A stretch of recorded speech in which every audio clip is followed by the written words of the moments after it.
So my first question is for you, Steven, and I don't want to dwell on this point too much, but I do want to bring it up. Sleeping Dogs was originally a true crime game, and you guys were originally going to be published by Activision.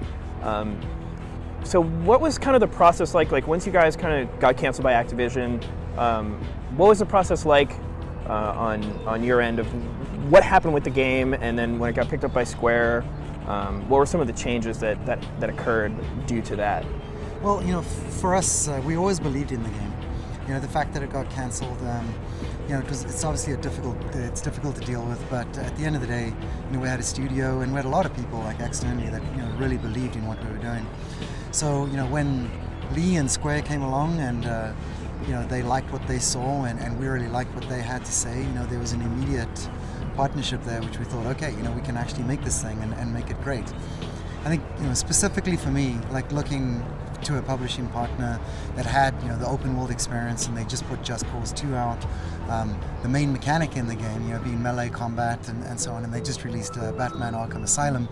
That, you know, for us was incredibly important because, you know, they shared the same vision, they shared the same passion as us. As you mentioned, there's definitely some elements of like Just Cause and Batman. On your side of things with Square, when you guys saw this game, when you guys were looking at it to potentially publish it, and you saw those elements in there, was that consistency with the other stuff that you had published like something that appealed to you guys? And then if so, like, did you have some input into development process on that stuff? Yeah, I mean, the hard thing about making open world games is it generally all comes together quite late.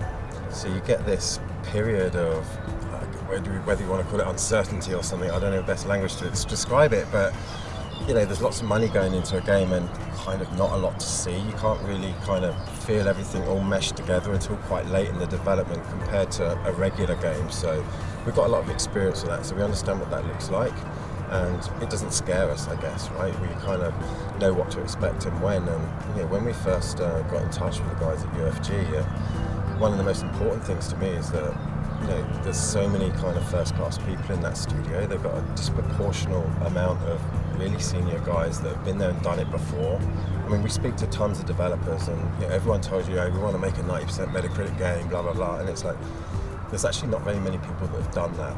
These guys have done it before, and they know how hard it is. It's not easy, and you know, they understand how great games are made, and that in itself isn't easy either. And, you know, I think there's really good parity between the two studios, that we've done that before, we know how to do that.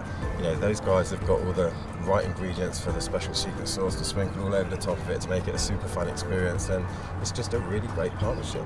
I think one of the things that immediately struck me about the demo, and obviously being here in Hong Kong helps, but just that like how accurate sort of the recreation and the feel of being in the city of Hong Kong is. What was the process like for you guys, like in recreating that in a game space? Well, I mean, essentially Hong Kong is the star of the show, right? Like any open world game, the city is your central character. So for us, you know, Hong Kong was at the root of pretty much all the inspiration for the game. You know, not just a different open world city to go to, but you know, the fact that, you know, Hong Kong cinema is something that we were really into at the time, like, you know, Hong Kong martial artists, and you know, the idea that we always had was, you know, allowing gamers to be that, you know, Hong Kong martial artist, you know, action star in an open world. So you know, we spent a lot of time coming over here, going through each of the neighborhoods. The game isn't a recreation of Hong Kong, you know, street for street, but it was way more important for us just to capture the essence of each of the environments and the feel.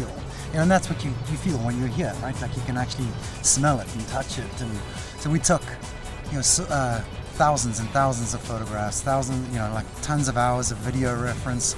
We interviewed a lot of people just to make sure that we paid it the right respect and you know, got those details right. And so we feel really confident when people get in there and experience it. You know, it's going to be like you're in Hong Kong. Totally. I mean, one of the things I loved in the demo was when he walked down into the street, one of the guys was like soliciting him to like buy a suit, which like totally happened to us like a million times on the street yesterday. So let's talk about kind of the core of this story. You said something interesting when you were doing the presentation, which was that you guys are taking both an Eastern, like kind of Hong Kong cinema influence on that stuff, but also a Western influence. I mean, you mentioned like The Departed. You want to talk about kind of the influences of the story and then like, kind of the basics of it? I mean, I think at its core, you know, we wanted to create a classic undercover cop story, and you know, that comes with all the tension, all that moral dilemma that you often, you know, that characters find themselves in. They have to go deep undercover. and before you know it, you know, they actually start to like, you know, and befriend like the people that they're actually undercover with. And I think allegiances get very murky, and you know, it's a grey morality. It's not a world of black and white, and that's the intriguing thing about an undercover cop story. So, you know, looking at movies like Infernal Affairs, you know, which pretty much got remade shot for shot, Enter the Departed, you know, that was a great reference point for us. But along with that, the Triad Election series, you know, also then there were, you know, Western movies like Eastern Promises, David Cronenberg's Eastern Promises, Donnie Brasco. It was really just going through like all those classic, like those great undercover movies, and then how could we recreate that in a video game? Cool, cool. One of the other things that, at least for me, stood out as being very, I guess, Western influence was that, like, Hong Kong cinema traditionally isn't as violent as that demo was. I think it was awesome, like, when he picks up the dude and, like, drops him on the pole. Like, I really dug that stuff. It was pretty violent. Would you say that that was, like, kind of some of the Western influence, like, seeping into the game? There's definitely a little bit of both. Like, you know, you watch a lot of the Hong Kong action movies, you know, from way back when, and there's a lot of violence in there, but it's very fluid, the way that they bring the environment into play and the way they incorporate it. But definitely for the game, obviously we've hyperbolized things a bit, and you know, there are some Western influences there in terms of, you know, the spectacular kills that you can, you know, do on things in the environment. So, you know, much like Hong Kong is a fusion of East and West, you know, the game is a fusion of East and West, and I think that's the beautiful thing about the city, and it's a beautiful thing about the game. You mentioned for the demo, we saw a few different mechanics. We obviously saw the melee stuff, and we saw some of the driving and the open world stuff there, and some shooting. I think one of the big challenges, and one of the things that open world games like tend to not always get right, is sort of the balance and like flow between all of those mechanics, and then also incorporating side quests and story stuff. Like, how are you guys being conscious of that? I think the thing that we were probably the most mindful from the get-go, you know, to really capture Hong Kong cinema action, was to have exactly that, like flow between the mechanics. You know, you watch those movies, they're not stop-starty. They're not like, no, I'm picking up a gun, no, I'm running.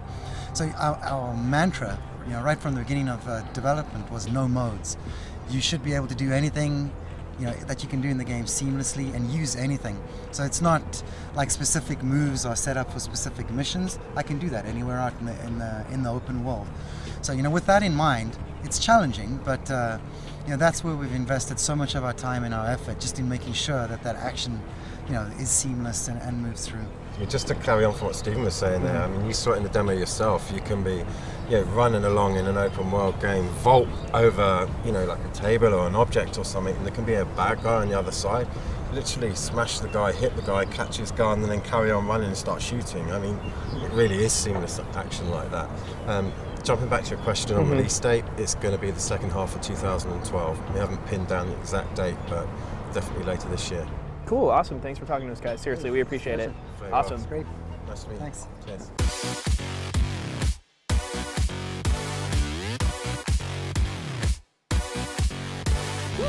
Let me tell you all about my life. Grab a seat, get strapped in tight. You may have heard about an earthquake ride, but these ones happen deep inside. My life is a chain of troubled times, though each only lasts a little while.